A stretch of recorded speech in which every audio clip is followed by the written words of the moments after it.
এবার ন্যাটোর আদলে গড়ে উঠতে যাচ্ছে মুসলিম বিশ্বের নতুন সামরিক জোট, আর তাতে থাকতে পারে বাংলাদেশও। সৌদি আরব, পাকিস্তান, তুরস্ক এই তিন শক্তিধর দেশের জোটের সঙ্গে এবার কি তাহলে যুক্ত হবার পথে বাংলাদেশ?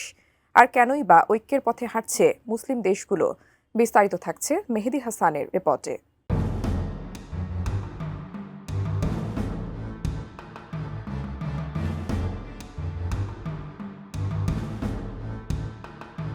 তিন শক্তিধর মুসলিম দেশ পাকিস্তান, তুরস্ক ও সৌদি আরব, যাদেরকে ঘিরে গড়ে উঠেছে নতুন একটি সামরিক সমীকরণ।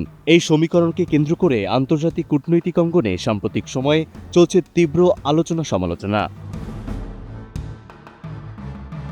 এই আলোচনার কেন্দ্রে রয়েছে বাংলাদেশের নামও। বলা হচ্ছে আসন্ন জাতীয় নির্বাচনের পর এই জোটে বাংলাদেশের সম্ভাব্য অন্তর্ভুক্তি নিয়ে। বিশ্লেষকরা মনে করছেন এটিকে কেবল একটি সামরিক জোট গঠন হিসেবে দেখা হচ্ছে না, বরং দক্ষিণ এশিয়া ও মধ্যপ্রাচ্যের শক্তির ভারসাম্য রক্ষায় একটি কৌশলগত পুনর্বিন্যাস হিসেবে বিবেচিত হচ্ছে। আঞ্চলিক শক্তির মানচিত্র বদলে দেয়া এই জোট গঠনের সম্ভাবনার পেছনে রয়েছে বেশ কিছু দৃশ্যমান অগ্রগতি। পাকিস্তানের একাধিক গণমাধ্যমে প্রকাশিত তথ্যে বলা হয়েছে, ইসলামাবাদ দক্ষিণ এশিয়া ও মধ্যপ্রাচ্যকে সংযুক্ত করে একটি সমন্বিত নিরাপত্তা কাঠামো গড়ে তুলতে সক্রিয়ভাবে কাজ করে যাচ্ছে। এই কাঠামোর ভিত্তি স্থাপিত হয় 2005 সালের সেপ্টেম্বরে পাকিস্তান ও সৌদি আরবের মধ্যে স্বাক্ষরিত একটি কৌশলগত প্রতিরক্ষা চুক্তির মাধ্যমে। ওই চুক্তির গুরুত্বপূর্ণ ধারায় বলা হয়েছিল, কোনো এক দেশের উপর হামলা হলে তা উভয় দেশের উপর আক্রমণ হিসাবে বিবেচিত হবে। এ কারণেই বিশ্লেষকরা চুক্তিটিকে ন্যাটোর আদলে গড়ে তোলা প্রতিরক্ষা নীতির সঙ্গে তুলনা করেছিলেন। গত কয়েক মাসে ঢাকা ও ইসলামাবাদের মধ্যে একাধিক উচ্চ পর্যায়ের সামরিক বৈঠক অনুষ্ঠিত হয়েছে, যা বাংলাদেশের সম্ভাব্য অন্তর্ভুক্তিকে আরও জোরদার করছে।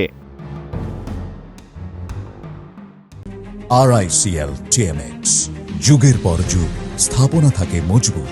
এই সমীকরণে তুরস্কের যুক্ত হওয়ার সম্ভাবনাও দিন দিন জোরালো হচ্ছে।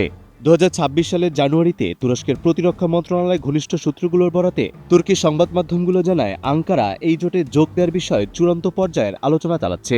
পাকিস্তানের পারমাণবিক সক্ষমতা, তুরস্কের ন্যাটো মানের আধুনিক সেনাবাহিনী এবং সৌদি আরবের বিপুল অর্থনৈতিক সামর্থ্য, এই তিন শক্তির সমন্বয়ে একটি শক্তিশালী নিরাপত্তা বলয় গড়ে উঠতে পারে বলে মনে করছেন পর্যবেক্ষকরা। এই প্রেক্ষাপটে বাংলাদেশের সম্ভাব্য অন্তর্ভুক্তিকে কৌশলগতভাবে গুরুত্বপূর্ণ বলে মনে করা হচ্ছে, কারণ বাংলাদেশ এর সাথে যুক্ত হলে এর প্রভাব কেবল সামরিক সহযোগিতা পর্যন্তই সীমাবদ্ধ থাকবে না, বরং প্রশিক্ষণ, সন্ত্রাসবাদ মোকাবেলা, যৌথ সামরিক মহড়া এবং প্রতিরক্ষা সরঞ্জামে প্রযুক্তি বিনিময়ের সুযোগ তৈরি হতে পারে। পাশাপাশি যৌথভাবে উৎপাদনের মাধ্যমে দেশগুলোর প্রতিরক্ষা সক্ষমতা বৃদ্ধিরও সম্ভাবনা উঠে এসেছে এই বিশ্লেষণে। সৌদি আরবের সঙ্গে বাংলাদেশের বিদ্যমান ঘনিষ্ঠ সম্পর্ক এই সম্ভাবনাকে আরও বাস্তবভিত্তিক করে তুলেছে। 2 দশকেরও বেশি সময় ধরে সৌদি আরব বাংলাদেশের অন্যতম প্রধান রেমিটেন্স উৎস দেশ, যেখানে কর্মরত রয়েছে প্রায় 20 লক্ষ বাংলাদেশি। একইভাবে তুরস্কের নিজস্ব ড্রোন, যুদ্ধজাহাজ ও প্রতিরক্ষা প্রযুক্তি, যা বিগত দিনে ব্যাপক সাফল্য এনে দিয়েছে, যা এই জোটের সম্ভাবনাকে আরও জোরালো করেছে। অন্যদিকে পাকিস্তানের সঙ্গে সাম্প্রতিক সামরিক যোগাযোগ, বিশেষ করে F-17 যুদ্ধবিমান নিয়ে আলোচনা, বাংলাদেশের ফোর্সেস গোল 2030 বাস্তবায়নের পথে গুরুত্বপূর্ণ ধাপ হিসাবে দেখা হচ্ছে। তবে এই জোটে বাংলাদেশের আনুষ্ঠানিক যোগদান অনেকাংশেই নির্ভর করবে 12 ফেব্রুয়ারির জাতীয় নির্বাচনের পর গঠিত সরকারের পররাষ্ট্রনীতির উপর। নিরাপত্তা বিশ্লেষকদের মতে সঠিক কৌশল ও ভারসাম্য বজায় রেখে সিদ্ধান্ত নিতে পারলে এটি বাংলাদেশের জন্য শক্তি, মর্যাদা এবং আঞ্চলিক প্রভাব বৃদ্ধির একটি ঐতিহাসিক সুযোগ তৈরি হতে পারে।